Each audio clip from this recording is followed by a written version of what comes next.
بسم اللہ الرحمن الرحیم۔ اسلامک میگزین کے معزز خواتین و حضرات، السلام علیکم ورحمۃ اللہ وبرکاتہ۔ اللہ کریم آپ کو سدا عافیت کے سائے میں رکھے۔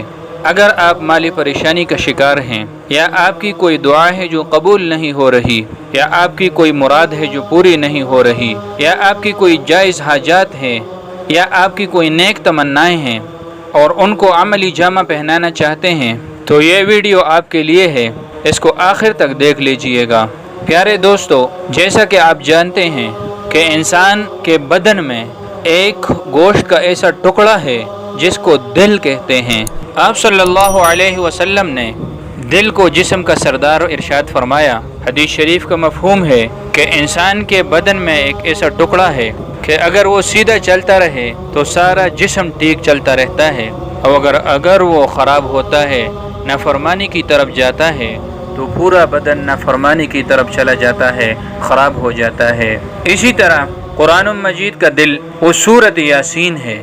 سب سے پہلے اللہ تبارک و تعالی نے قرآن کریم کی تلاوت فرمائی، پھر اسے فرشتوں کے ذریعے لوح محفوظ تک منتقل کروایا، اور پھر وہاں سے 23 سال کے کم و بیش کے عرصہ میں حضرت جبرائیل علیہ السلام کے ذریعے آپ صلی اللہ علیہ وسلم کے سینے پر اتارا۔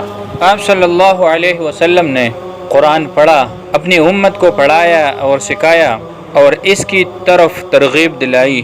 قرآن مجید کا دل سورۃ یاسین ہے۔ یہ سورت قرآن پاک کے 114 سورتوں کا سردار ہے۔ آپ صلی اللہ علیہ وسلم کا فرمان ہے کہ جو شخص شروع دن میں سورۃ یاسین کی تلاوت کرے، اللہ تبارک و تعالی اس دن اس کی تمام جائز حاجات اور نیک تمناؤں کو پورا فرما دیتے ہیں۔ حدیث شریف میں سورۃ یاسین کے بہت زیادہ فضائل وارد ہوئے ہیں۔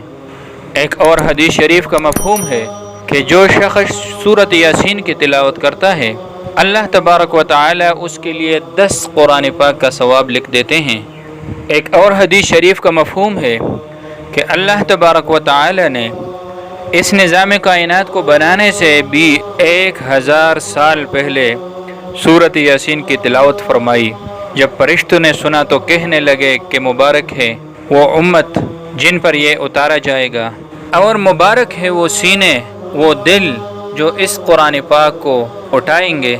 یہ تو ہے سورۃ یاسین کے فضائل۔ اس سورۃ یاسین کے اندر اللہ تبارک و تعالی نے 2 ایسی آیات اتاری ہیں کہ جو کسی بھی جائز حاجت اور نیک مقصد کے لیے صرف ایک تسبیح آپ پڑھیں تو پہلے دن ہی آپ کو رزلٹ سامنے آئے گا۔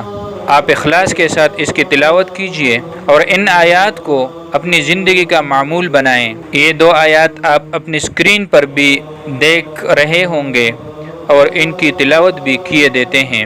سلام قولا من رب الرحیم وامتازوا اليوم ایھا المجرمون۔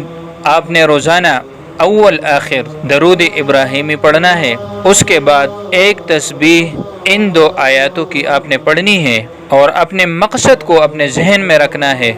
انشاءاللہ بہت جلد اللہ پاک اگر آپ کسی پریشانی میں ہیں تو اس سے نجات دلائیں گے۔ اگر آپ کے اوپر رزق کے دروازے بند ہیں تو انشاءاللہ دروازے کھلیں گے، اور اگر رزق گھر میں آتا تو ہے لیکن اس میں برکت نہیں ہے تو اللہ پاک اس میں برکت ڈالیں گے۔ امید ہے آج کی ہماری یہ ویڈیو آپ کو پسند آئی ہوگی۔ مزید اس طرح کی ویڈیوز دیکھنے کے لیے ہمارے چینل کو سبسکرائب کیجیے۔ اللہ پاک آپ کو خوش و خرم اور اپنے حفظ و امان میں رکھے۔ ابھی مجھے دیجیے اجازت، ملتے ہیں اگلی ویڈیو میں، تب تک اللہ حافظ۔